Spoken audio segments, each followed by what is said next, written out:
And good morning to you too. Possibly even afternoon, maybe even evening. Welcome to my daily video, which you will open up and then put on the other monitor, listen as a background noise, and very likely miss almost everything that I'm about to say. We're gonna be talking once again about something interesting, something that you would have never looked it up yourself, so I'm gonna do it for you so that you can then repeat it to other people, to other scholars, erudites, and professors of the subject, and receive some applause for your knowledge. Before that, though, a couple of minutes on the changes that Blizzard is bringing with hotfixes. Number one, glory to our gracious God, Blizzard has removed the ridiculously small cap of repaired rift keys and teleporter repair kits. Now, those two things are both going to stack up to 50. I was getting kind of tired of getting my mail spammed by these things whenever I couldn't hold anymore. So that's a minor change, but it's welcome. The other bigger changes are centered around Renown Farming.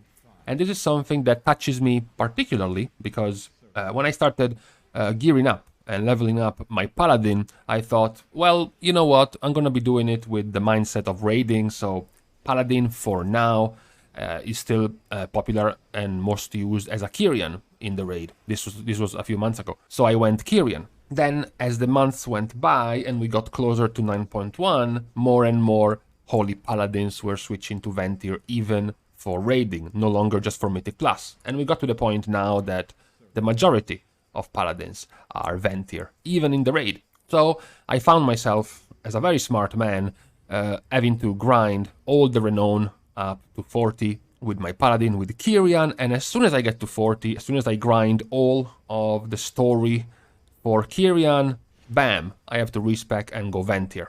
As if I didn't have enough things to do at the start of this patch, now I also have to regrind Renown.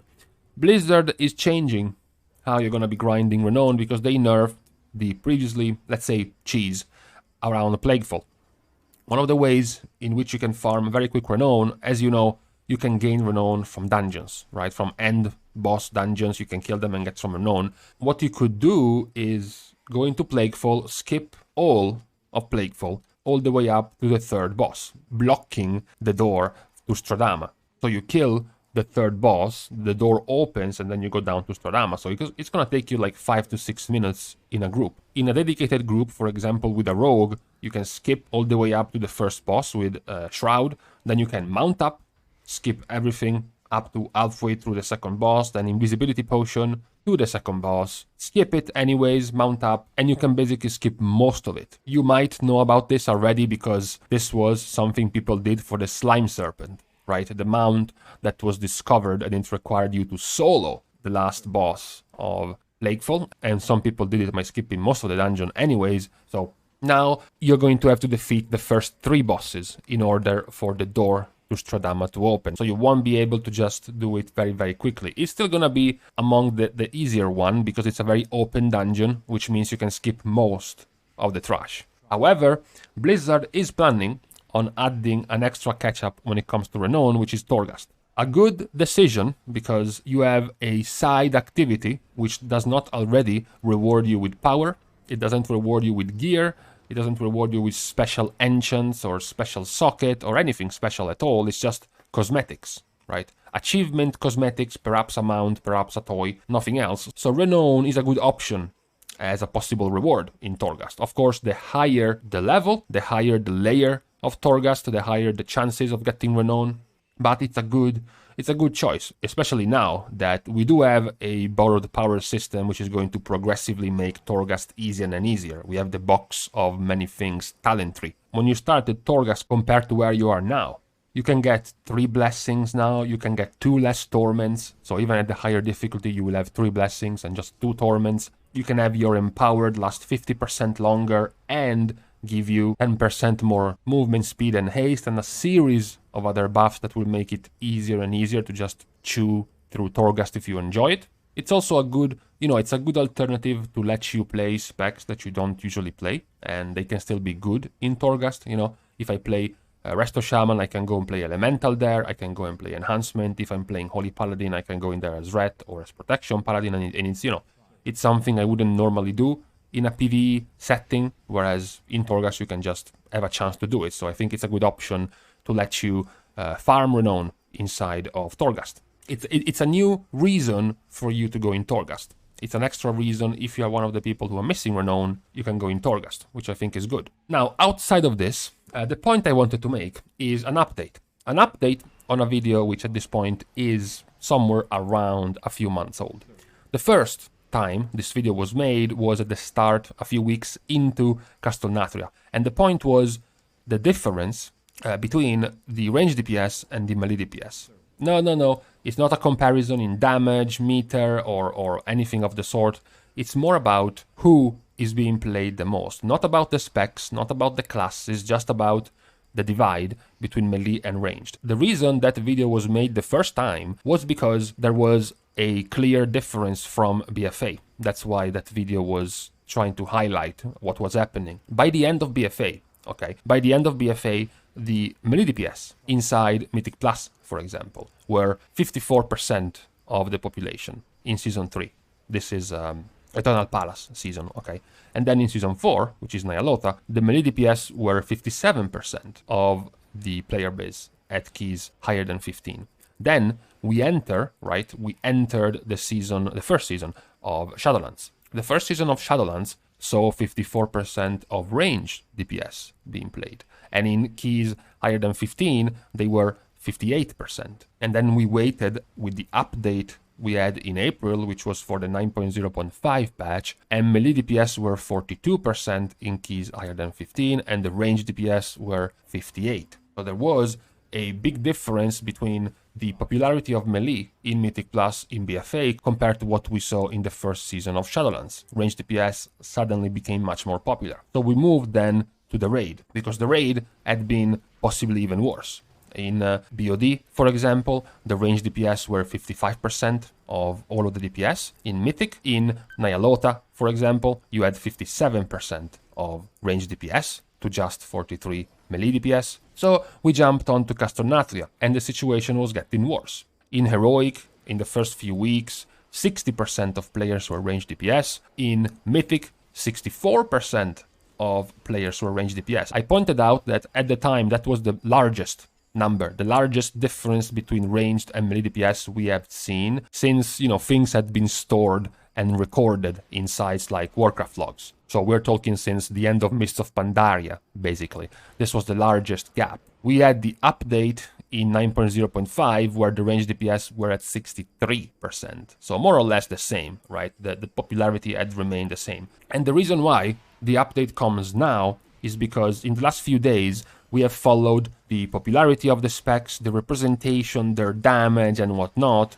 And one thing I pointed out to you, one thing I told you is that, hey guys, look at the top. In the better performing specs right now, we can see Assassination, we can see Feral, we can see Arms, we can see Outlaw, Havoc, right? I pointed out how many of the specs all at the top of the performance were melee. So it begs the question, is it also going to be changing the representation? We pointed out that this tier of this new raid was going to have a lot more movement, which means more movement is better for melee because they can keep doing damage on the move, whereas casters are going to have much more of an issue. So, has anything changed in the first 3 or so weeks of this new patch? When it comes to Mythic Plus, okay, we have gotten about 360,000 melee players in Mythic Plus compared to 450,000 of ranged players in Mythic Plus. Even if we look at the keys higher than 15, the melee DPS are 130,000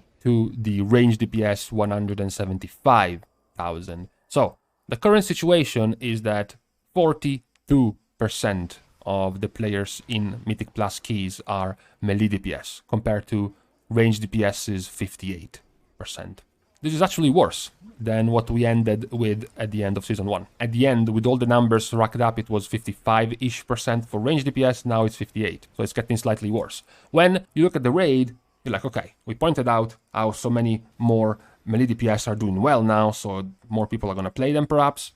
13,400 ranged DPS in Mythic versus 8,100 melee DPS. The result is that 62% of the players in raid encounters are going to be ranged. To Melee DPS is 38. So, you know, we went from 64.5 ranged at the start of Castornatria to 62.9 in 9.0.5 to 62 right now.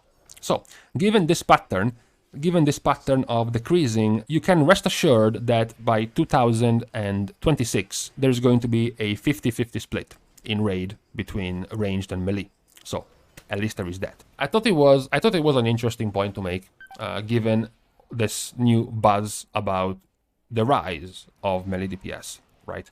You have seen it yourself. You have seen it yourself because, for example, Protection Warrior is still somewhat dead as a tank, which means Arms and Fury have free reign over raid encounters, right? You need a warrior every time because you don't have a warrior tank, so a warrior is gonna make it in. We pointed out the importance of Vengeance being much less played in both Mythic Plus and Raids, which means Havoc gets to play way more. In Raid, there is also the good news that Rogue is doing much better. You know, Rogue has had kind of a rough expansion and a half. I don't want to trigger people because they know how much of a meta spec Outlaw has been in Mythic Plus for a long time, but ever since the end of Legion, ever since Subtlety, which was super popular and very strong, and we went into BFA, Rogues lost a lot. Like, Rogues for the entirety of BFA have never been the very strong top DPS melee class that you used in Raids. It was just Outlaw in Mythic Plus, and most of it was because of Shroud. Then we enter Shadowlands, and Rogues are still not doing very well in Raids. Not many of them are being played at all. It's still just primarily Outlaw in Mythic Plus. Now, you even have Subtlety and you even have Assassination being very good in Raid encounters. So we had this entire setup, right? We had everything prepped up for the rise of Melee DPS, and more Melee DPS being included in Raids and in Mythic Plus. Yeah, not as much, apparently. It seems that, yes, they are doing better, but it's not that they're getting played as much as their performance would suggest. For example, Subtlety right now is doing very well, and even to a degree something like Assassination, yet the most popular and most played spec in Raid right now are Balance Destruction, Frost, and Shadow Priest. Yes, that is true. So that is continuing. As I mentioned, as we go through the bosses, there's going to be different swings in popularity and even performance, because very few guilds right now have progressed past the first few bosses. And then as we get all of the bosses done by a good amount of guilds, we will be able to see the bigger picture, basically. But for now, this was the daily update. The daily update that, despite the fact that it is true that the raid is, you can say, slightly more beneficial to melee than usual. There is more movement, so melee DPS get to do more. But for now, it doesn't seem like it's affecting too much of the broad population. It seems like ranged DPS are still naturally more played than melee. That seems to be the case for both Raid and Mythic Plus. In a few weeks, we will update when the numbers keep growing, larger and larger. We will get to have a bigger pool of players to judge. For now, this is how we stand, and we can take a break. I think tomorrow, maybe Saturday, we're gonna be looking a little bit more into Mythic Plus. Not as in depth as the Raid, but a few interesting things to look at when it comes to that activity. So for now, we can stop here. I need to go and grab a gun and shoot all the cicadas outside my window because it's really fucking annoying. Like why do they do this? What is their purpose other than annoying people? I don't know. I don't know what's their purpose. If there is a biologist in the class, maybe an entomologist that can explain to me the purpose of these insects, I would be grateful. Actually, I won't. I would still hate them. At least I would understand why they exist. Thank you guys for watching the video. Anyways, if you want to support the channel, you can too grab a pesticide spray and go genocide some of the louder insects for me. That would be appreciated. Otherwise, just stick to subscribing to the channel and not much else.